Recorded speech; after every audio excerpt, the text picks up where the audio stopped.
any more time. Let's get straight to the first stock that we're tracking. Sonal, you go first. What do you have for us on Deep Dive? Well, the stock that I am tracking today and the company that I'm going to be talking about is a technical textile players, and we have seen their products in daily life as well. Garware Technical Fibres is the stock on my radar today, which makes nets for sports and fishing, twines for deep sea fishing market, industrial ropes, sports, agriculture and coated fabrics as well. It is the largest player for industrial ropes and marine hawsers. Has key customers like Reliance, we have Indian Navy, IOCL, ONGC, Indian Coast Guard, to name a few. And there are many segments that it caters to. Aquaculture, which is around 35%, we have fisheries at 25%, sports is 15%, geosynthesis at 10%, and other categories at 15%. The company exports 63% of revenues and exports to countries like US, France, Poland, UK, Colombia, Oman, Philippines, Singapore, Thailand, Australia, so a lot of names here. In terms of raw materials, most of them are crude derivatives. High-density polyethylene, polypropylene, nylon, polyester yarn and GI wire. They are some of the raw materials that the company uses. So let's do one thing. Let's get in the management to understand more about the company business as well, right? We are now joined by Mr. Shujaul Rehman, who is the CEO at the company, to take some questions and make us understand what the business is all about. Mr. Rehman, welcome to the show. So first up, as always, we would like to understand and get an insight into your products. Technical textiles, but what are the products, this segment that you cater to? Tell us how big the synthetic cottage market is and how big are you as a player, globally and domestically? We operate in the overall technical textile space, which is a $200 billion industry globally. And it has got 7-8 segments, but we operate in 3 segments, which is agri-tech, geotech, and sport tech. So these are the 3 segments that we operate in. 60% of business comes from products which are supplied to companies or farmers who are producing food or agriculture or fish or catching fish. So we are very closely related to food consumption globally. We have about 65% of our sales coming from international business in the overseas market, and about 35% comes from domestic. In terms of key segments, the biggest segment that we operate is the aquaculture segment, which is almost 40% of value of global aquaculture. You must be aware that protein requirement for entire human population is increasing day by day. It's already 21 kg per capita and it's going to increase at the rate of 1% per year. So the demand for aquaculture is going to be there in the interim in the near future. And 40% of value is salmon. So we are in the salmon space, which is a big segment. We have close to 35 to 40% global share, the salmon space in terms of aquaculture cages and equipment that we supply. We are also entering into non-salmon, which is the rest 40% of value, and we have made good strides. So that's the biggest segment, which is aquaculture for us. We also play in the segment of sports. We provide all kind of sports nets and equipments, primarily for Europe and American market. And there also we are one of the top player in the world. We are also a big player in both domestic mechanized fishing and international mechanized fishing, with a very high market share in India and double-digit market share globally. So these are 3 big segments for us, which is aquaculture, sports, and mechanized fishing. We also operate in protected cultivation through agriculture. We operate in geosynthetic, which is also a very profitable business for us. This is about the overall segment that we operate. Oh, thanks, Mr. Rehman, for giving us that understanding. But I want to know more. Tell us, what are the key raw materials that you use in your manufacturing for your products? And are they locally sourced or are they imported? So the biggest raw material is HDP and polypropylene, which is sourced locally. These are polymer-based products, and obviously they depend on import prices. 80% of our raw material is sourced locally from India, and we buy from Indian companies. 20% like UHMP, nylon, and polyester is imported. So 80% is sourced locally. Okay, that is about your supply side. Let's talk about the products and the wide variety that you have available.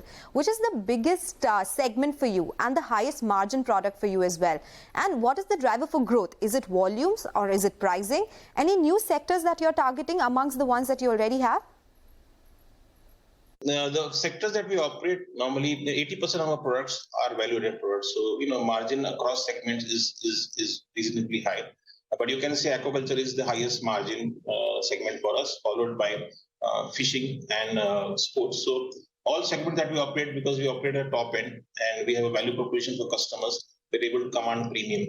So margin-wise, I think aquaculture is the biggest, but other segments are also pretty strong. In terms of new segments, we have been entering into new segments. Geosynthetic is a segment where we have done well last many years. It's a very high ROC business for us, and that business is also growing. It's not a new business, but I think we're expanding in a big way. Apart from that, we have entered into material handling, which is just like a test launch for us, and also personal protective equipment. So these are two new segments that we entered, but this is early days for us. We're just doing test now. All right, Mr. Rehman, let's focus on the export and domestic split. And whether export margins, are they higher than domestic margins for you? Give us some clarity. No, broadly it's the same margin. I think export international will be slightly maybe 1%, 2% more. But overall, I think the margin profile in Indian business is also very good for us, because we operate in the domestic mechanized fishing market where we have close to 50-55% market share. And we obviously try and give value proposition to our customer. For Indian fishermen, which is, let's say, almost a 10 million population is dependent directly or indirectly on fishing in India. So the fisherman, obviously, the biggest cost is fuel. And we're able to show to him the fuel saving by using our products. As you may be aware, we are a company which is focused on innovation. We already applied for 81 patents and we've been granted 24 patents. So we spend a lot of time, effort, and energy on innovation. 5% of our PAT is spent on R&D. So there's a lot of innovation which we drive, and our aim is to ensure that the customer gets value proposition and his ROI, return on investment or profit increases by using our products. That's the overall intent. Got that, Mr. Rehman. Just hold on to that. Just going to go across to Sonal and come back to you. Well, Sonal, run us through the financials. Crude derivatives are their raw materials, right? Did it have some impact on margins? Well, that's not been the case for the last couple of quarters, interestingly. But their revenue growth has not been very impressive, Nigel, at around 5% in the last 5 years. Revenues at 9-month mark, they have come in at 935 crore rupees. So they will be able to surpass FY22 numbers going by this. Margins, they have been hovering around 19% in last couple of years. So 19 to 20 and back at 16% now in 9 months. Profit too has seen the same trajectory as revenues, from 105 crore rupees in FY19 to around 158 crore rupees now. Let's talk about the expense split also, because R&D as a percentage of sales is at 1.2 to 1.3% for the company. So that is an important number to watch out for as well.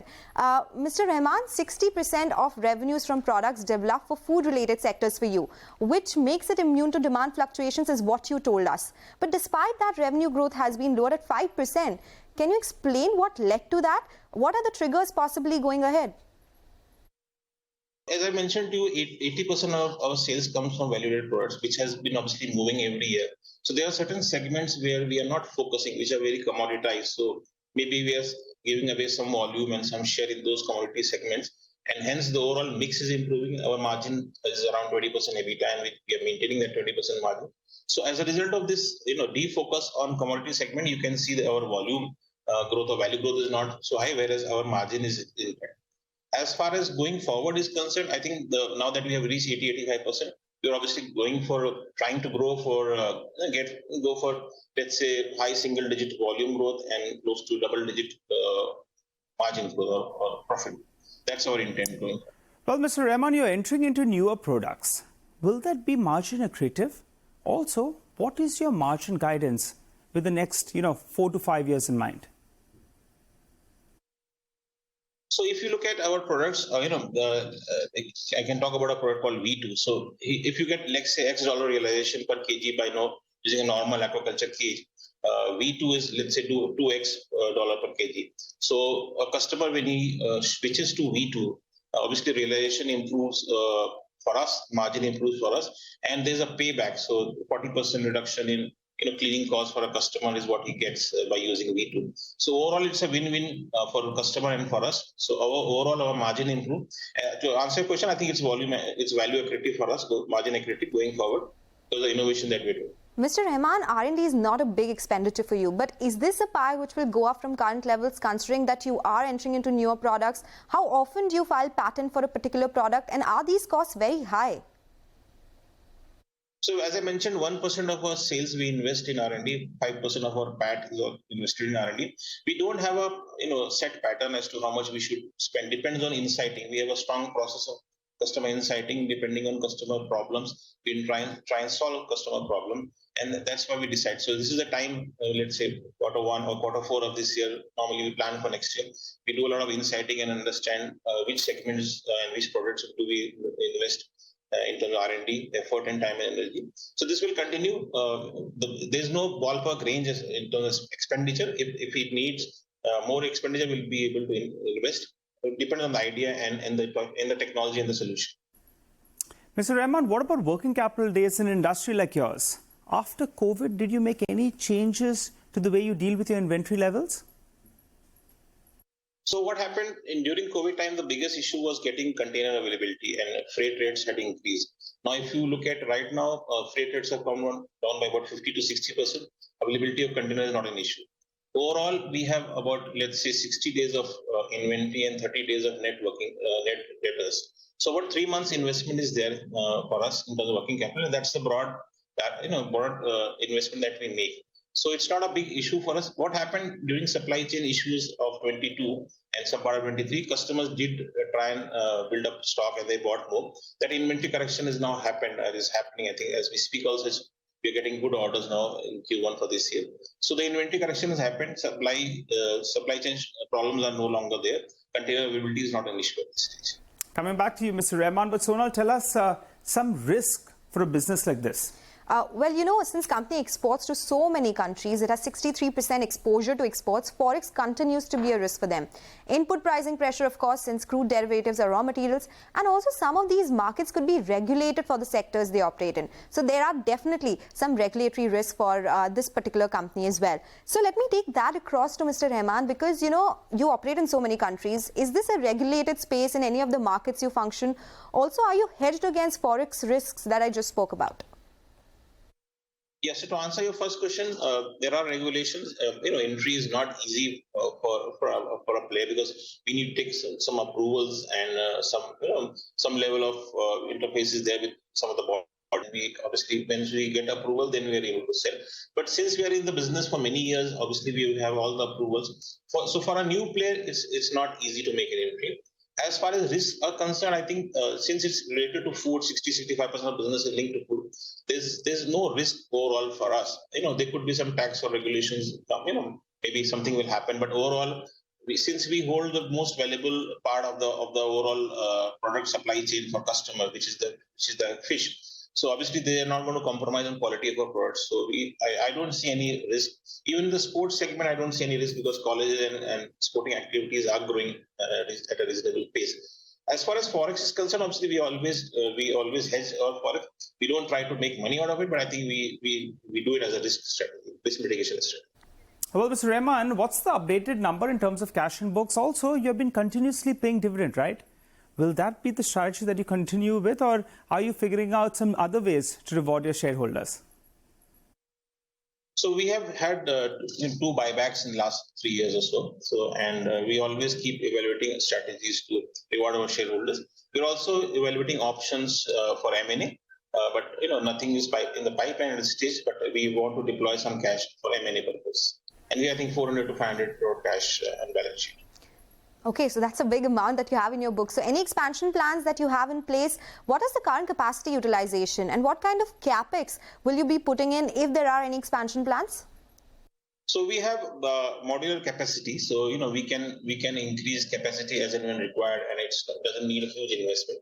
We are operating at about 75 to 80% utilization, and we keep adding capacity as and when required.